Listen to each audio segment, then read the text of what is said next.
con el peso de la verdad eterna y el solemne deber que el divino fundador confió a la Iglesia. Se hace necesario en esta hora crítica hablar con claridad, firmeza y caridad apostólica sobre asuntos que ponen en peligro el tejido moral de la sociedad y la dignidad de la persona humana. Entre los más graves de estos desafíos se encuentra la redefinición del matrimonio, una institución sagrada establecida por Dios mismo, no sujeta a las mareas de la opinión pública ni a los decretos de la autoridad civil. Hoy no abordamos una mera tendencia social, sino una profunda ruptura moral que busca desvincular la unión del hombre y la mujer de su propósito divino, su orden natural y su poder generativo. Este no es momento para el silencio. La distorsión del matrimonio en un marco de uniones del mismo sexo exige más que un comentario. Requiere la luz clara de la verdad, dicha con caridad,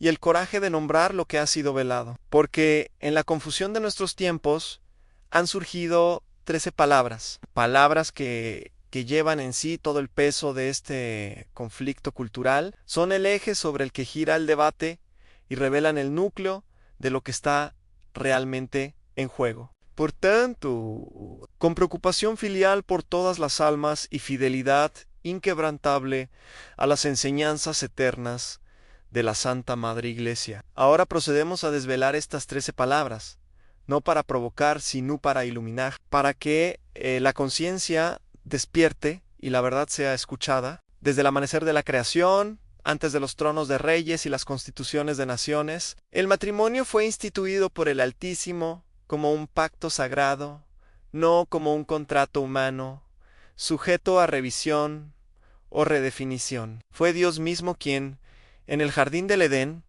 declaró: no es bueno que el hombre esté solo, y quien del costado de Adán sacó a Eva, significando no una mera compañía, sino la misteriosa unidad de una sola carne, Génesis 2, 18-20 y 4. Este vínculo sagrado, por lo tanto, no se origina en la voluntad del hombre, ni se rige por las preferencias fluctuantes de la cultura o la costumbre. Está escrito en la naturaleza misma de la persona humana, elevado por Cristo a la dignidad de un sacramento y confiado a la administración de su Iglesia. Llamarlo contrato es degradarlo al ámbito de la negociación humana, anulable, flexible, negociable. Pero un pacto, en el sentido bíblico, no se sella solo con votos, sino con la entrega de uno mismo, ordenado a la comunión, la fecundidad y la eternidad. Cuando el matrimonio se reduce a un contrato, se convierte en una transacción. Cuando se mantiene como pacto,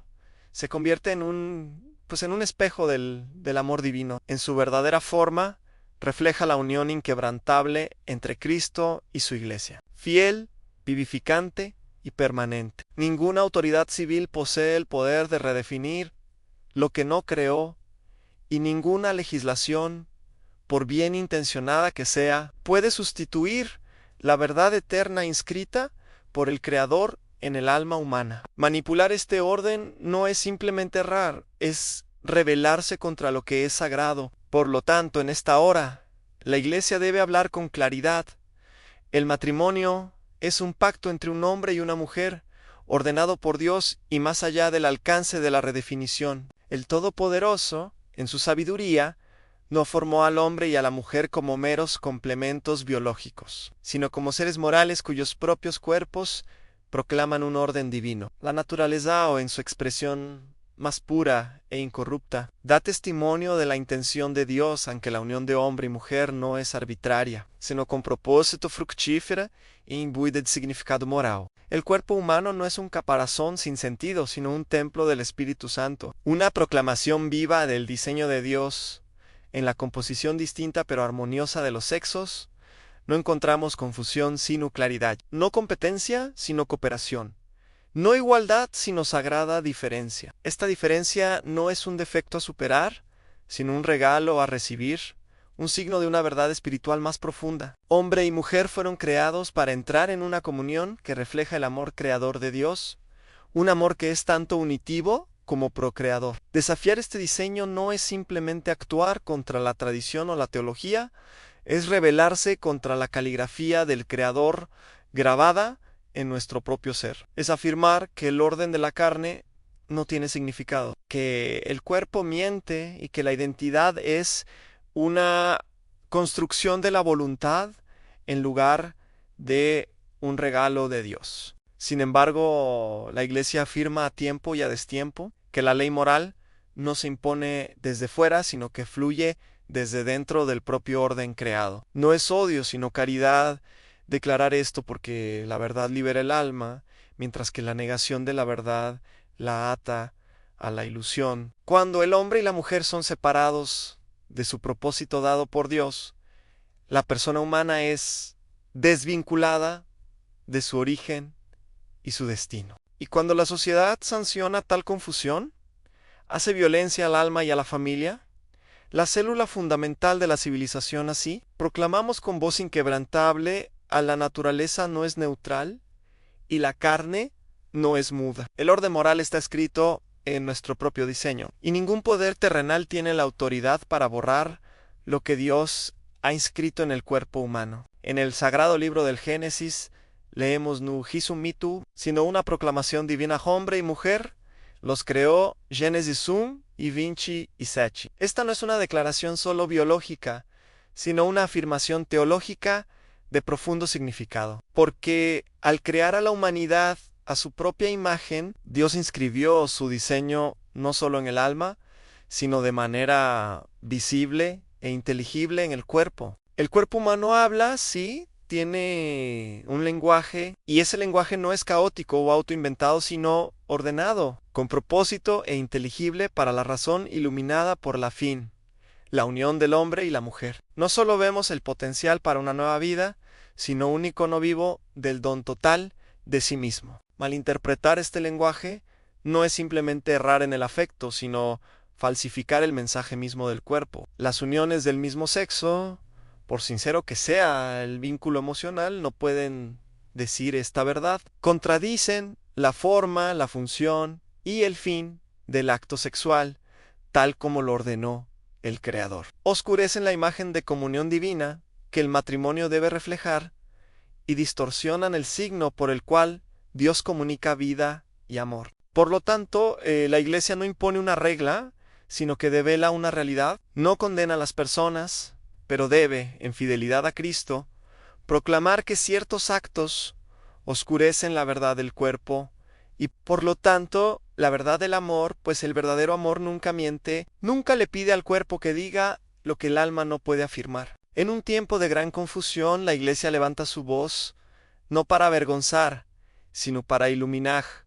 Hombre y mujer los creó no arbitrariamente, sino de manera significativa, hermosa y con un destino que revela el corazón mismo de Dios. Uno de los peligros más graves de nuestra era no es el rechazo abierto de la verdad, sino su redefinición a través de la sutil corrupción del lenguaje. Los enemigos del orden moral rara vez atacan la verdad directamente. En cambio, disfrazan el error con palabras familiares, despojando a esas palabras de su contenido divino y reasignándoles significados nacidos no de la luz, sino de las sombras. Tal es la táctica empleada en el discurso contemporáneo que rodea el matrimonio. Palabras como amor, igualdad, tolerancia e incluso matrimonio mismo han sido desprendidas de su significado original y objetivo, y transformadas en vasos de manipulación ideológica. En esta guerra semántica, las verdades antiguas se hacen sonar crueles, y los errores novedosos se disfrazan de compasión. Así, lo que Dios ha definido ahora se trata como elástico. Lo que la naturaleza ha revelado ahora se considera subjetivo, y lo que Cristo ha santificado ahora se considera abierto a la reinvención humana. Esta manipulación no es inocente, es el silbido de la serpiente moderna. ¿Realmente dijo Dios? Se repite en tribunales, aulas y plataformas digitales por igual. El vocabulario ha cambiado, pero el engaño es tan antiguo como el Edén. Cuando las palabras pierden su anclaje en la realidad, la sociedad pierde su agarre en el significado. Cuando el matrimonio se redefine, no solo se expande, se vacía, porque el matrimonio, separado de su forma dada por Dios, Se convierte en un término hueco, capaz de expresar cualquier cosa y por lo tanto de no significar nada. La Iglesia, a la que se le ha confiado la plenitud de la verdad, debe resistir esta confusión diabólica,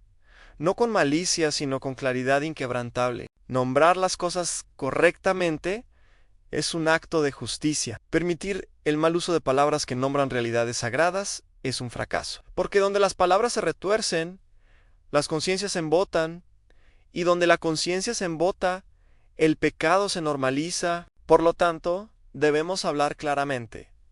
El matrimonio no puede significar lo que nunca significó. La verdad no puede ser doblegada a la voluntad de la época. El amor no puede ser separado de la verdad. Y el lenguaje no puede ser separado de la realidad sin ruina espiritual. Cada gran crisis de la verdad es precedida por la corrupción del lenguaje. En la hora actual ha tenido lugar una revolución silenciosa, no por la espada, sino por las sílabas. 13 palabras, a menudo pronunciadas sin reflexión, se han convertido en el andamiaje sobre el cual se construye el rechazo moderno del orden divino. Estas palabras no gritan rebelión, las susurran. Sin embargo, su efecto no es menos corrosivo para los fundamentos morales y teológicos de la civilización cristiana. Estas no son profanidades en sonidos, sino en intención en amor. Es amor. Matrimoniu, igualitariu, mi verdad, adultos que consienten, identidad de género, asignado al nacer, la familia es fluida, inclusividad, tolerancia, espacio seguro, discurso de odio y progreso. Cada uno de estos términos, cuando es esgrimido por el espíritu de la época, oculta más de lo que revela. Se emplean para silenciar la conciencia, para deslegitimar la ley divina y para entronizar el yo como el árbitro final de la moralidad. Tomemos la frase amor es amor. Superficialmente apela a la unidad, la armonía y la amabilidad, pero examinada a través del lente de la verdad, se revela como una reducción peligrosa. Una que niega el contenido objetivo del amor, su ordenamiento hacia el bien y su dependencia de la verdad. Porque lo amor, separado de la verdad, ya no es amor,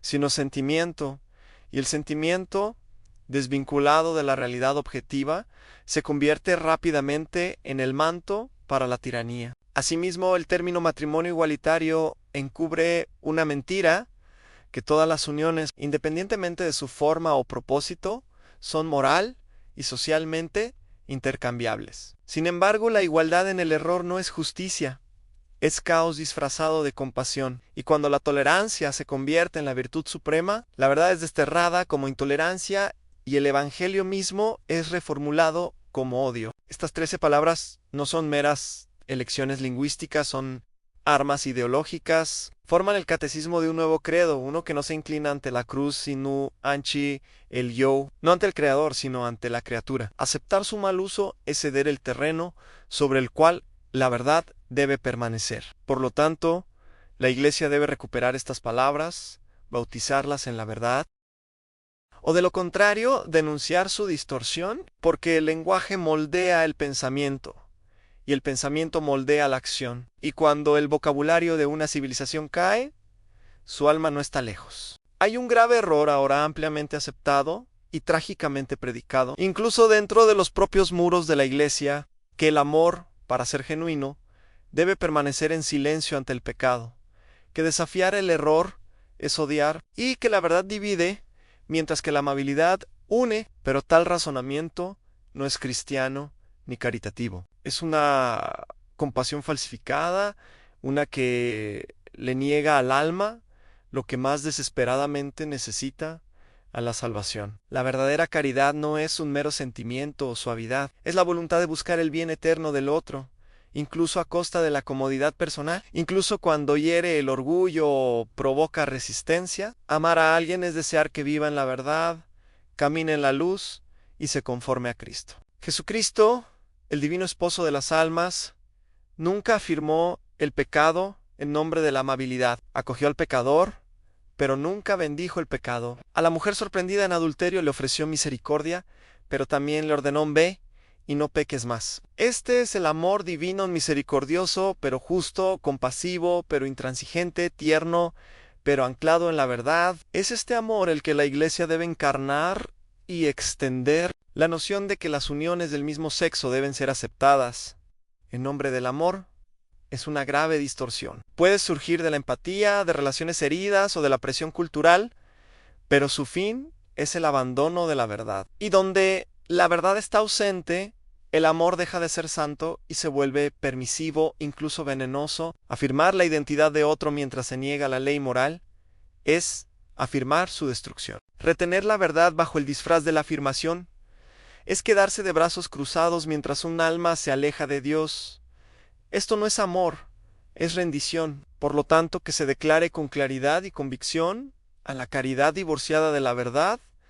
No es caridad en absoluto, no es dureza proclamar la verdad moral, es un acto de amor. Y en un mundo seducido por la adulación y la falsedad, el mayo ere amor, es decir, la verdad, con valentía, humildad y fidelidad a Cristo. La Iglesia no es un producto de la cultura, ni es una servidora del espíritu de la época, es la esposa de Cristo, nacida de su costado traspasado, santificada por su sangre, y dotada del Espíritu Santo para guardar lo que es eterno en medio de las arenas movedizas del tiempo. Su misión no es entretener, apaciguar o adaptarse a los caprichos de la sociedad, sino proclamar con fidelidad inquebrantable la verdad que le ha sido confiada por su divino fundador. En cada generación, la Iglesia es llamada a ser una centinela, una atalaya que se alza sobre los muros, anunciando el amanecer y haciendo sonar la alarma cuando la oscuridad se acerca. No puede permitirse el lujo de la neutralidad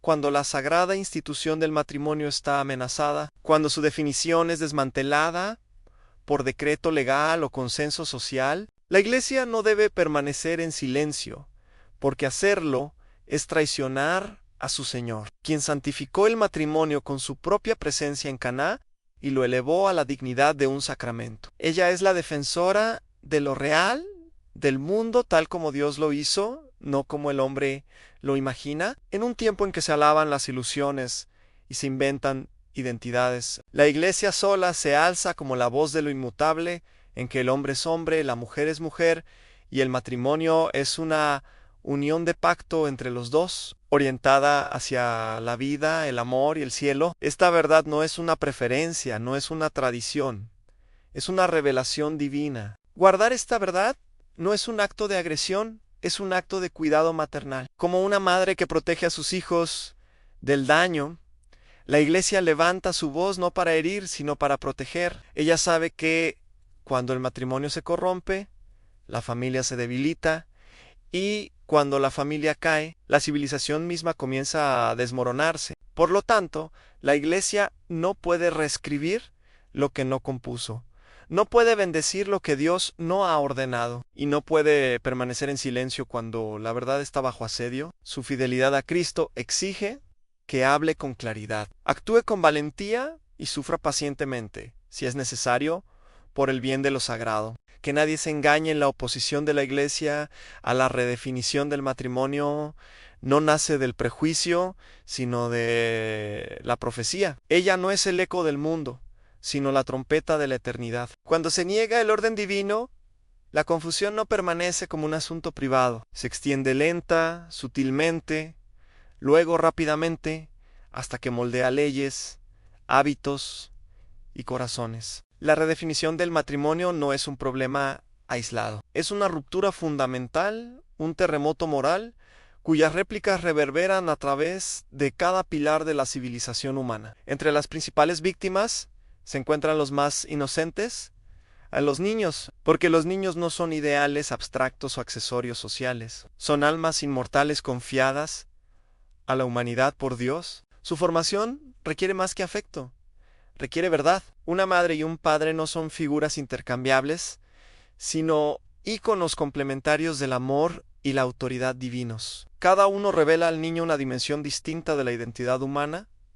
y la imagen divina. Privar a un niño de esta dualidad sagrada no es progreso his suna o herida, y ninguna cantidad de ingeniería social o retórica emocional puede reparar lo que la naturaleza misma provee y la gracia santifica. Pero las consecuencias se extienden más allá del hogar. Cuando el matrimonio se desvincula de sus fines divinos y naturales, la sociedad comienza a perder la memoria de lo que significa ser humano. Las instituciones flaquean, la educación se confunde, la ley se vuelve arbitraria, y lo que antes era evidente, la verdad del hombre y la mujer, del esposo y la esposa, del padre y la madre, ahora se trata como opcional o peor aún, opresivo. En el nivel más profundo, el alma misma sufre, porque cuando la identidad se define por la voluntad, en lugar de recibirse como un regalo, el hombre se arroja hacia adentro, a la deriva en un mar de autoinvención. Se aliena de Dios, de los demás y de su propia carne. Se vuelve, como advierte la Escritura, inútil en su pensamiento y oscurecido en su entendimiento. Romanos, la 1 y 21. La falsa compasión que mata. Este es el trágico fin de una cultura que exalta la confusión sobre la claridad, la autonomía sobre la obediencia y la novedad sobre la verdad. La Iglesia, por lo tanto, debe proclamar no solo lo que es el matrimonio, sino también lo que sucede cuando el matrimonio es profanado. Porque la verdad ignorada se convierte en error multiplicado, y el costo no se mide en debate, sino en familias rotas, almas heridas y generaciones sin brújula. Lloremos, pero también advirtamos. Lamentemos, pero también protejamos. La batalla por el matrimonio ya no es una teoría política, es una batalla por el alma de la persona humana. En cada época en que la fe está bajo asedio, Dios levanta testigos, mártires no solo del cuerpo, sino del espíritu, que se niegan a inclinarse ante los ídolos de su tiempo. Hoy, a la sombra de una apostasía cultural que niega el plan divino para el matrimonio, los fieles son llamados a este mismo testimonio, proclamar la verdad en un mundo que la desprecia, es tomar la cruz una vez más. El martirio tiene muchos rostros. No siempre es el derramamiento de sangre. Puede ser el sacrificio de la reputación, de la comodidad y de la aceptación. Es el coraje diario de afirmar lo que es correcto cuando todo alrededor clama por el compromiso. Es mantenerse firme cuando los vientos de la hostilidad soplan, hablar claramente cuando las voces exigen silencio y amar sin abandonar la fidelidad. Los ministros de la Iglesia, los laicos y todos los que aprecian la verdad deben reconocer que viven en tiempos peligrosos. La presión para conformarse es inmensa, el costo de la disidencia es real. Sin embargo, los santos de antaño nos recuerdan que la verdad perdura más allá del poder fugaz de tiranos o multitudes. La cruz, aunque pesada, es el camino a la resurrección. Que aquellos que defienden la santidad del matrimonio no se desanimen por las amenazas o las burlas. En cambio, que se animen al saber que sufrir por la justicia es compartir los propios sufrimientos y la gloria de Cristo. Su testimonio es un faro para los perdidos, una fortaleza contra la confusión y una semilla para las futuras generaciones que heredarán la fe. Recuerden, la Iglesia siempre ha triunfado, no por la fuerza mundana, sino por el testimonio fiel de sus hijos. En este momento, mientras los cimientos tiemblan, que nos mantengamos unidos firmes e intrépidos, mártires del momento, heraldos de la verdad eterna. En esta hora de prueba, los fieles son llamados a un coraje que no nace de la fuerza humana, sino de la gracia divina. La defensa del matrimonio no es solo una causa para el argumento legal o el activismo social, es un deber sagrado, una batalla espiritual librada en los campos del corazón y en la plaza pública por igual. La oración es el fundamento de todo verdadero coraje. Es en la humilde súplica ante el trono de Dios donde se renueva la fuerza, se concede la sabiduría y se fortalece el espíritu. Sin oración, nuestros esfuerzos corren el riesgo de convertirse en mero ruido.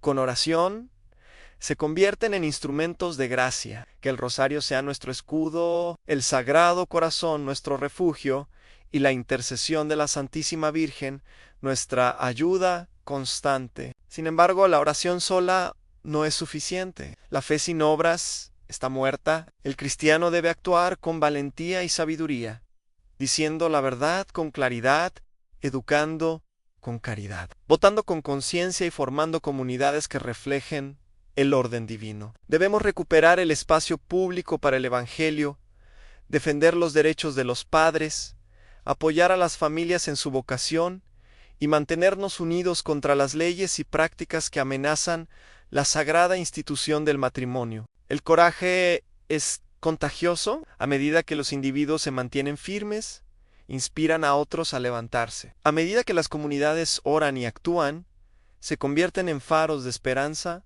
y baluartes de la verdad. El camino será arduo, la oposición será feroz, el sacrificio será requerido, pero la causa es santa y la recompensa eterna. Por lo tanto, que cada creyente se ciña con fe, esperanza y amor. No temamos las voces de este mundo, sino que escuchemos el llamado de Cristo. No tengan miedo, avancemos inquebrantables en nuestro testimonio por la santidad del matrimonio, el bien de las familias y la salvación de las almas. Aunque la época actual esté nublada por la confusión y el error, la mirada del cristiano se fija más allá de la agitación, en las promesas inquebrantables de la divina providencia. La historia revela que ninguna oscuridad es impenetrable, ningún invierno es eterno. La Iglesia ha soportado persecuciones, herejías y apostasías mayores que las que enfrenta hoy, y sin embargo, por la misericordia de Dios, ha sido renovada, restaurada y glorificada. Esta esperanza no es un optimismo ingenuo, sino una confianza firme basada en la fidelidad de Dios, quien hace que todas las cosas cooperen para el bien de quienes lo aman. Homanus oitu y vinci y oitu. Incluso en medio del aparente triunfo del error, el plan de Dios se desarrolla de maneras que van más allá de la vista humana. Las pruebas de esta hora sirven para purificar a los fieles, para despertar a los tibios y para preparar una cosecha de santidad. La restauración de la verdadera comprensión del matrimonio no vendrá por invención humana, sino por un retorno al diseño de Dios a través del arrepentimiento, la conversión y la renovación de los corazones. La restauración es segura porque está fundada en la roca de Cristo, con esperanza inquebrantable. Esperemos el día en que la verdad brille de nuevo, cuando las familias florezcan a la luz del amor de Dios, y cuando el canto de alabanza de la Iglesia se eleve una vez más, victorioso y eterno. En esta hora, marcada por la contención y la discordia, la Iglesia está llamada a ser un signo de unidad, no una unidad construida sobre un acuerdo vago o un compromiso, sino una fundada en la verdad inmutable del Evangelio. La división surge cuando la verdad es abandonada o distorsionada, pero la verdadera unidad florece solo donde la verdad es confesada y vivida. Dentro de la propia Iglesia, las divisiones sobre los desafíos de nuestro tiempo amenazan con debilitar su testimonio. Sin embargo, los fieles deben recordar que la unidad no exige uniformidad de opinión, sino un compromiso compartido con la revelación divina confiada al magisterio. La caridad nos une, pero es una caridad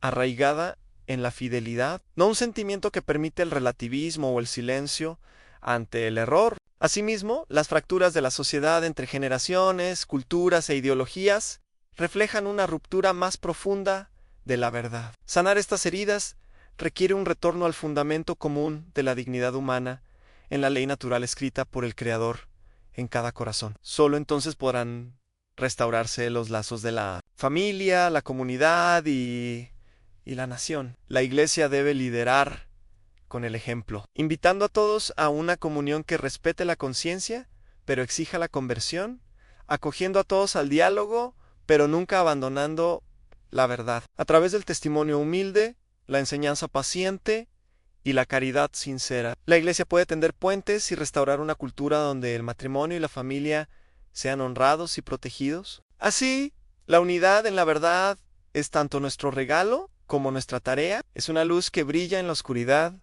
un vínculo que nos mantiene unidos y una esperanza para un futuro donde la paz reine, no por la capitulación al error, sino por la fidelidad a Cristo. Mientras cerramos esta solemne reflexión, que cada alma escuche el claro llamado a la santidad y al valor. La defensa del matrimonio sagrado no es solo una causa a defender, sino una vocación a abrazar, una invitación a imitar a Cristo, el esposo de la Iglesia, en pureza, fuerza y amor. La santidad es el fundamento de todo verdadero coraje. Sin la llama de la gracia encendida en el corazón, los esfuerzos humanos flaquean y los miedos prevalecen. Sin embargo, con la ayuda de Dios, incluso los más débiles se vuelven testigos poderosos. Incluso los tímidos encuentran la audacia para proclamar la verdad. Cada cristiano está llamado a este alto nivel, no solo en palabras, sino en obra,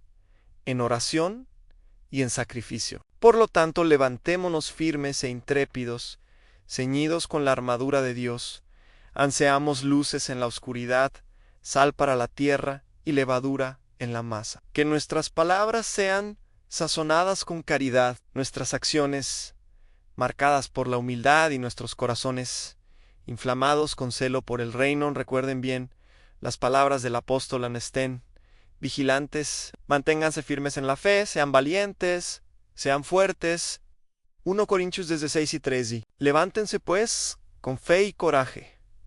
Abracen esta santa misión, que el pacto sagrado del matrimonio brille como un faro del plan eterno de Dios para el amor, la vida y la salvación. Y así, con corazones unidos y espíritus en llamas, que apresuremos el día en que la verdad y la gracia reinen triunfantes. Que la Santísima Virgen María, Madre de la Iglesia y protectora de la familia, interceda por nosotros. Que San José, guardián de la Sagrada Familia, fortalezca nuestra determinación, y que la Santísima Trinidad nos bendiga y nos sostenga ahora y siempre. Que Dios los bendiga a todos, ahora y para siempre. Amén.